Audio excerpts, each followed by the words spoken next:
तरह मैं उठ गई थी 3 AM और मैंने फ्रेश हुई और मेरा पहला स्टडी स्लॉट लगाने बैठ गई। ये देखिए मैंने UGC नेट के लिए प्रिपरेशन स्टार्ट की थी, तो उसका सिलेबस बहुत ज़्यादा बड़ा था। बट मैं वही सोच रही थी कि मैं इसका सिलेबस कैसे कवर कर पाऊँगी, वो भी 3 मंथ में। बट हो गया है, अब लग रहा है कि मैं कर लूँगी क्योंकि काफ़ी हद तक के मैंने बहुत ज़्यादा अच्छे से कर लिया है। आप लोगों को भी अगर सिलेबस में कुछ प्रॉब्लम आ रही है या सिलेबस कवर नहीं हो पा रहा है, तो सिलेबस जो पढ़ रहे हैं आप, सबसे पहले तो सिलेबस कवर करना बहुत ज़रूरी है। PYQ तो लगाना उससे ज़्यादा इम्पोर्टेंट है, बट सिलेबस कवर करना भी ज़रूरी है क्योंकि UGC नेट एग्ज़ाम में सिलेबस में से ही क्वेश्चंस आते हैं। सिलेबस आपका क्लियर नहीं होगा कॉन्सेप्ट, तो आपको क्वेश्चन बनेंगे भी नहीं। तो इसीलिए सिलेबस अच्छे से कवर कीजिए और उसके की पॉइंट लिखिए और शॉर्ट में अपने शॉर्ट नोट्स बनाइए और उसके की पॉइंट्स लिखते जाइए ताकि दिसंबर में रिवीज़न 4-5 बार हो सके, क्योंकि इतना सारा रिवीज़न नहीं हो पाएगा। की पॉइंट्स आपको बनाने पड़ेंगे और मैंने इसी तरह से सिलेबस कवर किया है, क्योंकि सिलेबस देखकर मैं भी बहुत घबरा गई थी कि मेरा सिलेबस कवर होगा कि नहीं, लेकिन अब लग रहा है कि हो गया है, हो जाएगा और एग्ज़ाम मेरा क्लियर हो जाएगा। आप लोग भी इस तरह से पहले सिलेबस कवर कीजिए। अब इसके बाद से मैं PYQs देखूँगी, बट मेरा टारगेट यही था कि मैं सिलेबस पहले जल्दी अच्छे से कॉन्सेप्ट क्लियर करके की पॉइंट बनाकर मैं सिलेबस कंप्लीट करूँ।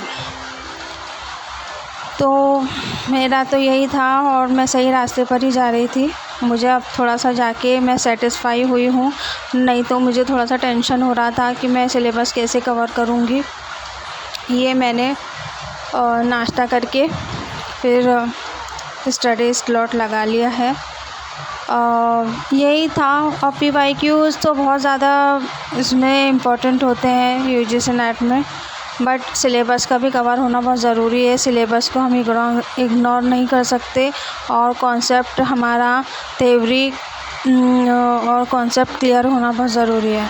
तो मैं अभी इसी के ऊपर पूरा फोकस किया हुआ है। दिसंबर में PYQs देखूँगी और सिर्फ PYQs और रिवीज़न ही करना है मुझे। बट अभी मैं सिलेबस थ्योरी और कॉन्सेप्ट को अपने अच्छे से कवर कर रही हूँ। आई होप हमारा एग्ज़ाम अच्छा जाएगा, आप लोगों का भी अच्छा ही जाएगा पॉजिटिव थॉट्स के साथ में, और सभी बुरी चीज़ों को, बुरी बातों को, बुरे लोगों को इग्नोर करते हुए अपना एक लक्ष्य बना लीजिए कि हमको सामने बस हमारा लक्ष्य दिखाई देना चाहिए, बाकी सभी चीज़ों को हम इग्नोर करेंगे और बस जो कुछ भी बोल रहा है, कर रहा है, उनको इग्नोर करो। बस हमारे सामने हमारी सफलता दिखना चाहिए और हम दिखना चाहिए और हमारी मेहनत दिखना चाहिए, हमारा पागलपन, हमारा जुनून दिखाई देना चाहिए हमको। हमारा पागलपन, जुनून, ये सब हमको अभी दिखाना है। ये 2 महीने में हमारे पास मौका है। ये 2 महीने हमारी लाइफ के 20 साल संवार सकते हैं। जो हम एक चीज़ के लिए अभी बैठे हैं ना, 20 साल हम इतनी मेहनत कर लेंगे ना 2 महीने में कि ये सब चीज़ें हमको बहुत इजीली मिल जाएगी। तो प्लीज़ अपनी ज़िंदगी संवारिए। मैं भी मेहनत कर रही हूँ, बहुत मुश्किल है बट नामुमकिन तो नहीं है। Okay bye.